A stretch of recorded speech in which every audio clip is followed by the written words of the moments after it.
वेद और दर्शन पढ़ने के लिए भगवान गए। सांदीपनी ऋषि के आश्रम पहुंचे और 11 वर्ष की उम्र में गुरु बनाया, यज्ञोपवीत धारण किया। निर्वस्त्र युक्तम, वस्त्र त्याग दिए। सोने हीरे मोतियों की बटनें लगी थी कुर्तों में। शिक्षा के समय गुरुदेव के आश्रम में हीरे मोती सोने चांदी के वस्त्रों का त्याग कर दिया। देखिए, कथा सुनिए, जरा समझिए कितना फर्क आया पढ़ाई में।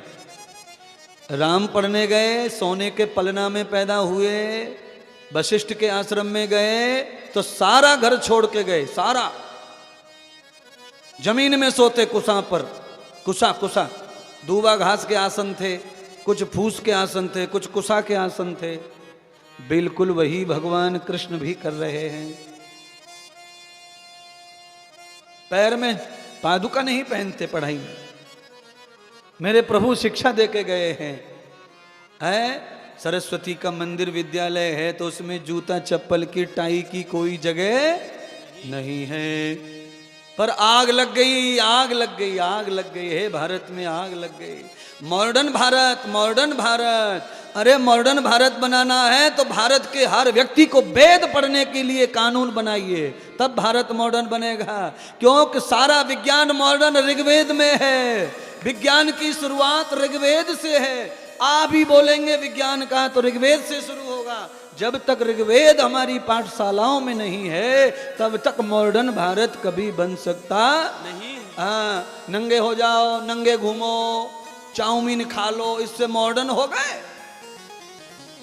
बोलो, बोलिए। चाउमीन, सोने के लिए कपड़ा बदल लो, इससे मॉडर्न हो गए? बोलिए ना।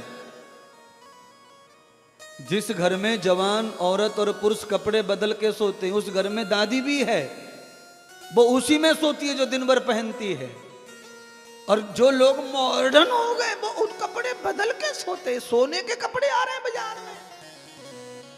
अगर कपड़े से ही नींद आती है तो नींद की गोली फिर क्यों खानी पड़ रही है? कंपनियों से बोलो जल्दी बंद करे। सोने के कपड़े कैसे रहते हैं मैं ज्यादा कहूंगा तो हवा उड़ जाएगी।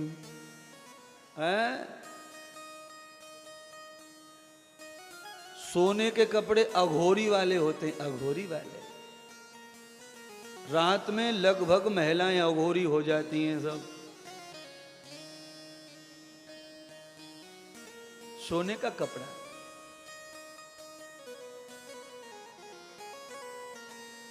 भला करे कि ये कपड़ा, ये मैक्सी, ईसाई जब लोग नहीं थे, जब झांसी की रानी घोड़े पे सवार हुई थी, अगर ये मैक्सी सुसरी तब होती तो फिर झांसी की रानी को भी लफड़े में डाल देती माना। हाँ हाँ बाप, क्या कहने, 5 मीटर की साड़ी को दोनों टांगों पे लपेट करके मध्य प्रदेश की बूढ़ी अम्माएं जब शादी में निकलती हैं चांदी पहनकर, ऐसा लगता है कि ये झांसी के खानदान की ही महिलाएं हैं, बुजुर्ग माताएं। महाराष्ट्र में और मध्य प्रदेश में साड़ी का पहनाव एक जैसा था। अब धीरे धीरे सब लफड़े हो गए महाराज।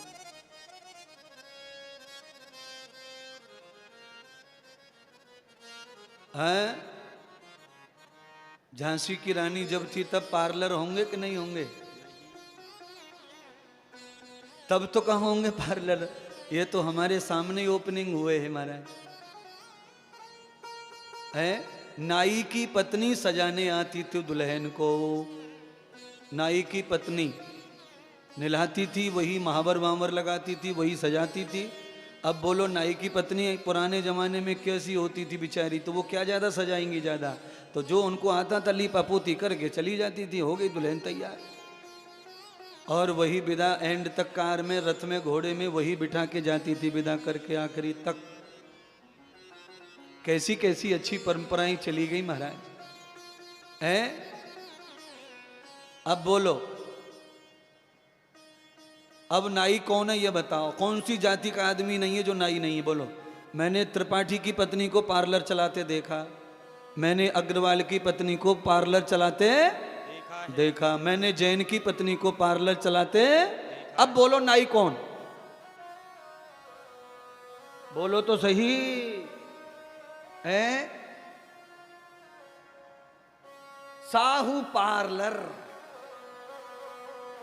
Rana parlour, Soni parlour. अब मुझे बताओ नाई कौन?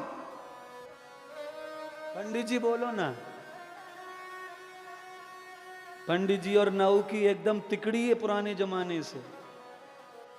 पंडित जी और नाई मिल गए तो यजमानों को खड़े में लूट लेते थे पहले। दोनों की एकदम फिट। पंडित जी मंत्र बोले और आहुति नाई लगावे। अब वो भावना और सरल जमाने, भोले जमाने चले गए। पूरा घर छोड़ दिया नाई के ऊपर। वो जमाना कहां बचा? पंडित जी के ऊपर लड़की छोड़ दी, अपनी बेटी छोड़ दी। तू कहीं भी ब्याह के आ जा पंडित। इतनी मान्यता पंडित की महाराज। वो जमाने अब लौट के कभी नहीं आने वाले हैं। ऐसा भोला समय, ऐसे भोला विश्वास, सब चले गए महाराज। नाई और पंडित दोनों मिलके छोरी को ब्याह करे आवे। काऊ पतो ना ही चले घर में। दादा को, चाचा को, लंगड़े को, अंधे को, जिसको दे आया सब मान लेते बात। और इतना विश्वास कि पंडित जी जो करेंगे सही करेंगे, इतना विश्वास। अब बताओ कैसे कहाँ चला गया वो विश्वास? कैसे खो गया, कैसे खत्म हो गया? बड़ा मुश्किल हो गया महाराज है।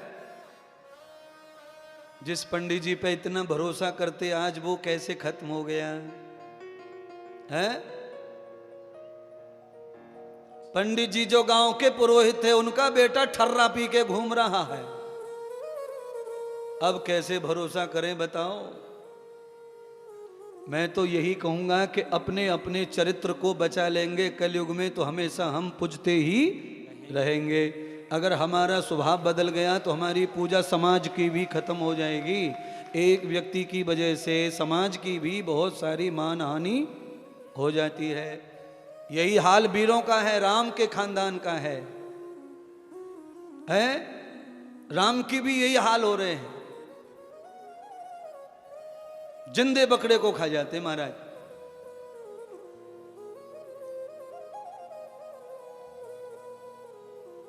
जिन वैश्य लोगों के ऊपर लोग, पूरा समाज टिकता था वैश्य लोगों की वजह से। अगर वैश्य हैं तो समाज में व्यापार, धन, रोटी, कपड़ा सब मिलता था। आज उन वैश्यों की वजह से ही सबको भूखा रहना पड़ रहा है। ऐसा लालच बढ़ गया है। समाज में इतना परिवर्तन आया। इसीलिए प्यारी बहनों और भाइयों, संपूर्ण विश्व कथा सुन रहा है, सबसे प्रार्थना करूंगा कि इसीलिए व्यास जी ने भागवत की कथा लिखी कि कलयुग में जब हम अपनी व्यवस्थाओं से जब छूट जाएंगे, तब ये कथा कोई विद्वान आकर सुनाएगा, कोई सन्यासी सुनाएंगे, तब जाकर के बुद्धि में थोड़ा बहुत लौट के परंपरा धर्म आएगा और जीवन बचेगा, हिंदुस्तान बचेगा, पुराण बचेगा, पुरुषोत्तम बचेगा, सनातन बचेगा, सभ्यता बचेंगी और माता पिता के पैर छूने की आदत बचेगी।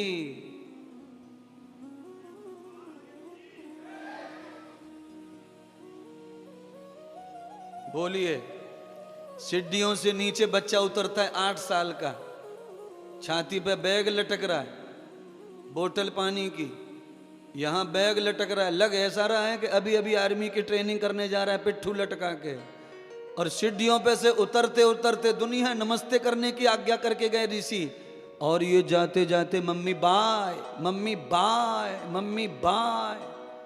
और इसीलिए सब मम्मियों को बाय का रोग ही हो गया, सबरे घुटने दुख रहे हैं। बच्चों ने बाय बाय का करके बाय का रोग कर दिया। बाय का मतलब है वात रोग।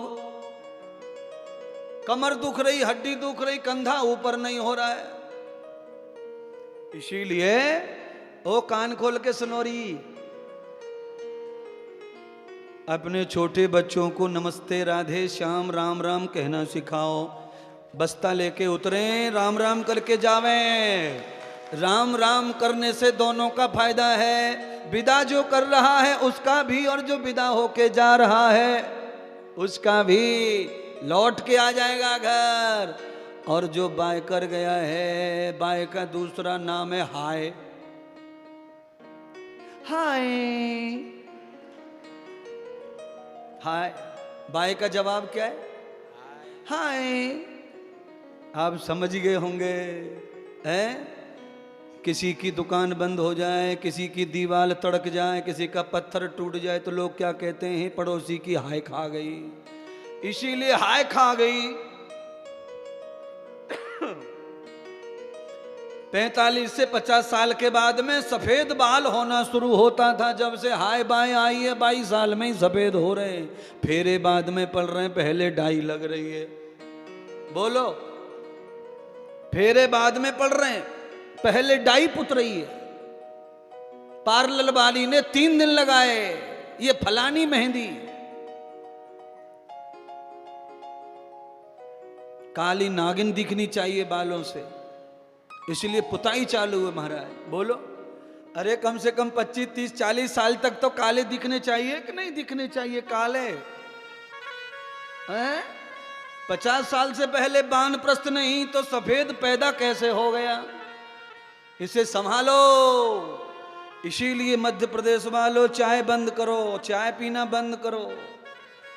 जैसे ही चाय अंदर जाती है यूरिक एसिड घुस जाता है, और यूरिक एसिड घुसा तो एसिडिटी चली जाती है, एसिडिटी माथे में जाती है, और जैसे ही गैस माथे में गई तो सारे बाल धीरे धीरे पकने लग जाते हैं।